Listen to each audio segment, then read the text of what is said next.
Мудрост Соломонова, 17 глава. Големи се и недостижни Твоите судови, Господи, затоа непоучените души паднаа во заблуда. Зашто безбожниците затвореници на темнината и заробеници на долгата ноќ, кои беа намислиле да го измачуваат светиот народ.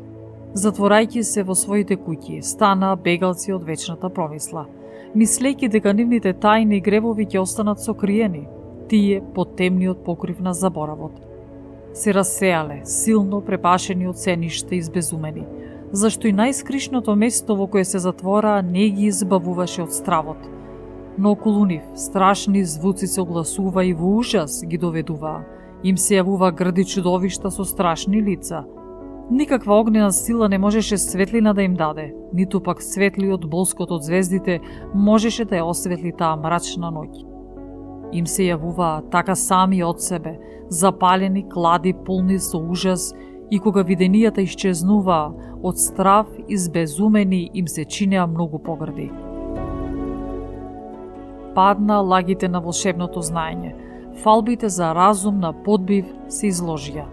Зашто оние што беа ветиле дека од болната душа ќе го прогонат ужасот и немирот, и самите страда од смешен страв.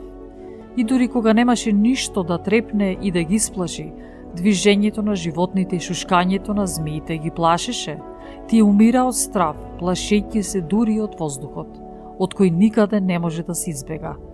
Зашто злобата е плашлива, со своето сведоштво се осудува, злото секогаш го зголемува кога ќе почне совеста да ја измачува, а стравот не е ништо друго, туку лишување од помошта што ја дава здравото размислување.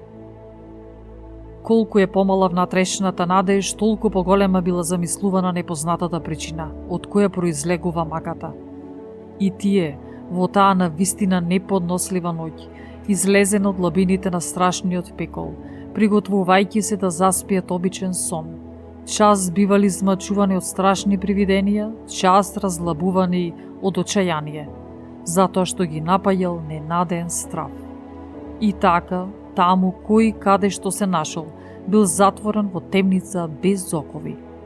И земјоделец, и овчар или работник во пустината, штом бил настигнат и се предавал на таа неизбежна неволја, зашто сите беа врзани со едно јаже на темнината. Ветар ли бучи, или меѓу нив густи гранки и милозвучен глас на птичка се слуша. Вода ли тече брзо или бучно, или камења паѓаат со голем тресок.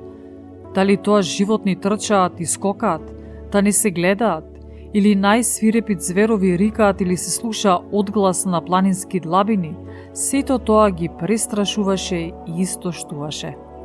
Зашто целиот свет беше осветлен со јасна светлина и без пречки ги извршуваше своите работи. Само над нив беше распослана тешка ноќ, образот на темнината што понекогаш ќе ги опфати, но тие сами за себе беа товар, потежок од темнината.